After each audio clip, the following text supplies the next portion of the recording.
AP ఆర్జీకేడీ triple ఐటీకి సంబంధించి 2024లో మనకు ఆన్లైన్ అప్లికేషన్ అనేది ఓపెన్ అయితే అయింది గైస్. సో గైస్ ఖచ్చితంగా గుర్తుపెట్టుకోండి. సో ఎలా అప్లై చేయాలో ఫుల్ వీడియో కావాలంటే మాత్రం కింద కామెంట్ అయితే చేయండి. సో మొబైల్లోనే ఎలా అప్లై చేసుకోవాలో సింపుల్ స్టెప్స్ ఉన్నాయన్నమాట ఈ ఇయర్ అయితే.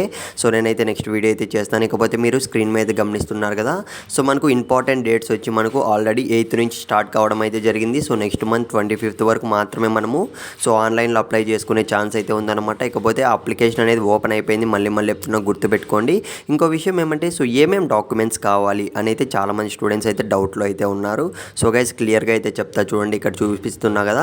So Andhra Pradesh and Telangana students both ఇద్దరు కూడా ఈ డాక్యుమెంట్స్ అనేవి ఖచ్చితంగా మస్ట్ అండ్ షుడ్గా అయితే పెట్టుకోవాల్సి ఉంటుంది. So guys first of all చూసుకున్నట్లయితే మనకు క్యాస్ట్ సర్టిఫికేట్ ఉండాలి. సో ఇన్కమ్ సర్టిఫికేట్ ఖచ్చితంగా ఉండాలి. సో ఆధార్ కార్డ్ అయితే ఉండాలి. ఇకపోతే తెలంగాణ కానీ ఆంధ్రప్రదేశ్ కానీ సో మీరు నేటివ్ ఎక్కడ ఉంటే అక్కడ అడ్రస్ ప్రూఫ్ అయితే ఖచ్చితంగా ఉండాలన్నమాట. ఇకపోతే గైస్ రిజర్వేషన్ కేటగిరీ, సో మీకు ఈడబ్ల్యూఎస్ సర్టిఫికేట్స్ అలా ఏమైనా ఉంటే, స్పోర్ట్స్ సర్టిఫికేట్స్ ఏమైనా ఉంటే ఖచ్చితంగా అయితే మీరు దగ్గర అయితే పెట్టుకోండి. ఎందుకంటే అప్లోడ్ చేయాల్సి ఉంటుందన్నమాట అప్లై చేసేటప్పుడు అయితే. ఇకపోతే హాల్ టికెట్ నెంబర్ ఆల్రెడీ మనం ఎంటర్ చేయాల్సి ఉంటుంది. సో గైస్ ఇంకా మనకు చూసుకున్నట్లయితే స్టడీ సర్టిఫికేట్స్ అయితే మస్ట్ అండ్ షుడ్ అనమాట. అవి కూడా ఖచ్చితంగా అయితే మీరు దగ్గర అయితే పెట్టుకోండి. సో ఇవన్నీ కూడా మీరు డాక్యుమెంట్స్ అన్నీ రెడీగా పెట్టుకుంటే మాత్రం మీకు ఖచ్చితంగా మీరు అప్లై చేసుకునేటప్పుడు అయితే యూజ్ అవుతాయన్నమాట. సో ఖచ్చితంగా మీకు అప్పుడు ప్రాబ్లం రాకుండా ముందుగానే చెప్తున్నాను నేనైతే. సో డాక్యుమెంట్స్ అన్నీ అయితే రెడీగా అయితే పెట్టుకోండి. ఎలా అప్లై చేసుకోవాలనే దానిపై అయితే నెక్స్ట్ వీడియో అయితే చేస్తాను.